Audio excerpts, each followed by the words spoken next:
আমরা মানুষ কোনো জিনিস চাওয়ার সময় বা পাওয়ার সময় কিন্তু ভালোটাই আশা করি, কিন্তু দেওয়ার সময় সবচেয়ে খারাপটা দিই। সেটা হলো দুঃখ, কষ্ট হোক, ভালোবাসা হোক।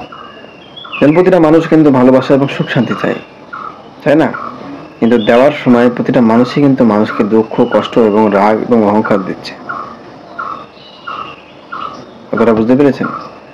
আপনি সবসময় আশা করছেন যে সমস্ত মানুষ আমাকে ভালোবাসুক এবং আমার সঙ্গে ভালোভাবে থাকুক, আমার সঙ্গে সে সুখে শান্তিতে থাকুক, আমাকে সুখ দিক, শান্তি দিক। আপনি নিজে এই জিনিসটা চাচ্ছেন, কিন্তু আপনি নিজেই কিন্তু অন্যকে সবসময় খারাপ জিনিসটাই দিয়ে যাচ্ছেন। আপনি নিজেও অন্যকে কষ্ট এবং দুঃখ দিয়েই যাচ্ছেন। মানে আপনি আশা করছেন সবসময় আপনি ভালোবাসা পাবেন, সুখে শান্তিতে থাকবেন, কিন্তু আপনি যখন অন্য কাউকে দিতে যাচ্ছেন সে সময় কিন্তু আপনি নিজেও খারাপ জিনিসটাই দিচ্ছেন।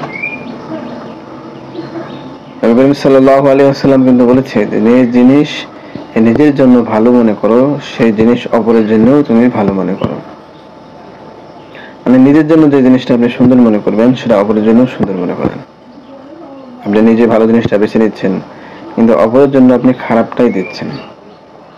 এরকম হলে আপনিও কিন্তু কোনো সময় ভালো জিনিস পাবেন না, আপনিও খারাপ জিনিসটাই পেতে থাকবেন। এজন্য আগে নিজে ভালো জিনিস দেওয়া শিখুন, ভালো ব্যবহার দেওয়া শিখুন, অন্যকে ভালোবাসা শিখুন, অন্যকে সুখ শান্তি দেওয়া শিখুন। তবে আপনি আপনি আপনি সুন্দর ভালোবাসাও পাবেন, সুখ শান্তিও আপনি পাবেন।